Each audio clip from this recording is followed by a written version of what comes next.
What's up, guys? So today I'm taking a different approach because my channel hasn't been getting enough views. So today I'm doing a tutorial on how to use Unity. So yeah, let's get started here. So the first thing you need to do is to download Unity. You need to go to Edge here.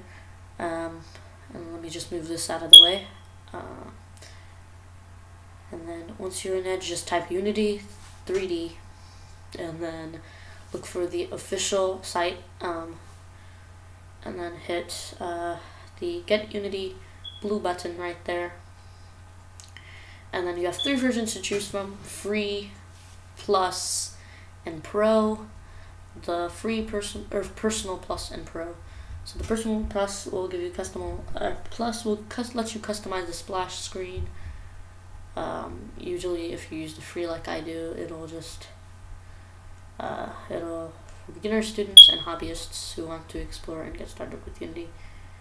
And Personal is just like, won't let you customize the splash screen. And here you can kind of see what they've done. So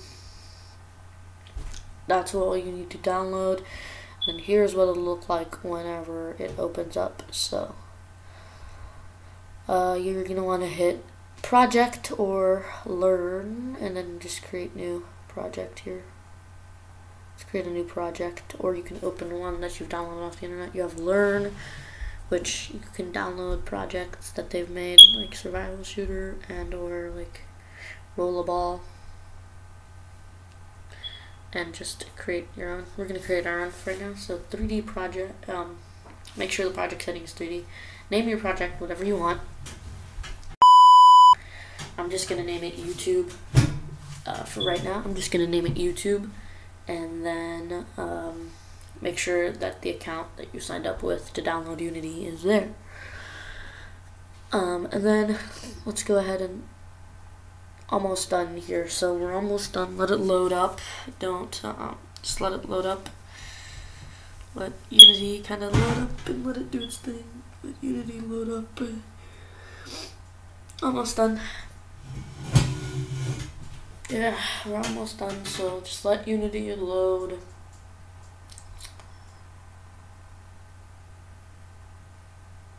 Yeah, just let Unity load, and so it's almost done. Here we go.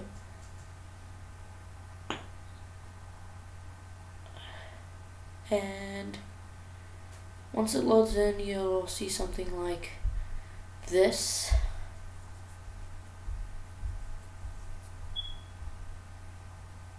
Just let it load for a minute, and then once it loads in, you'll see something look like this.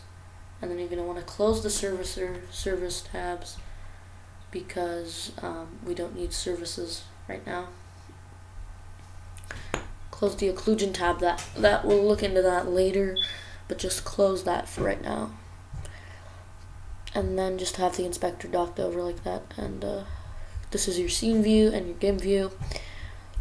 And then you can use Alt to pivot, or use any of the buttons that are up there to kind of scroll. There are buttons at the very top where my camera is currently covering, and I should probably move my camera. Yeah, here we go. So these buttons up here are where, and just drop the camera down here so I can kind of see what everything is. These buttons up here are the directional lights. You have a directional light and a main camera. For right now, we only care about the directional. Don't care about those right now.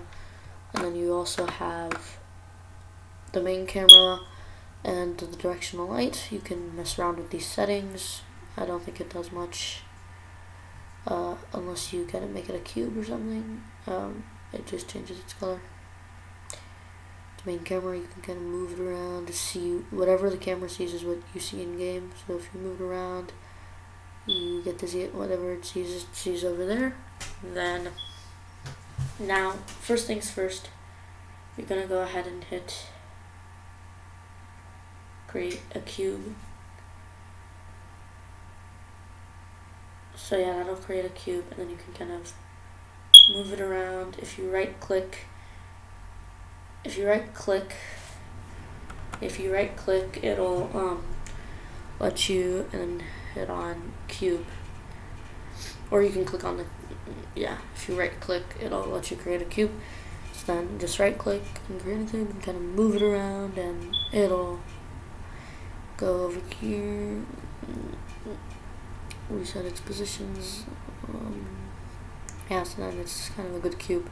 So then right click, go back to the hierarchy, right click somewhere, 2D mode and 3D mode. For now we're going to just stay in 3D mode so that we can kind of make a 3D set or something.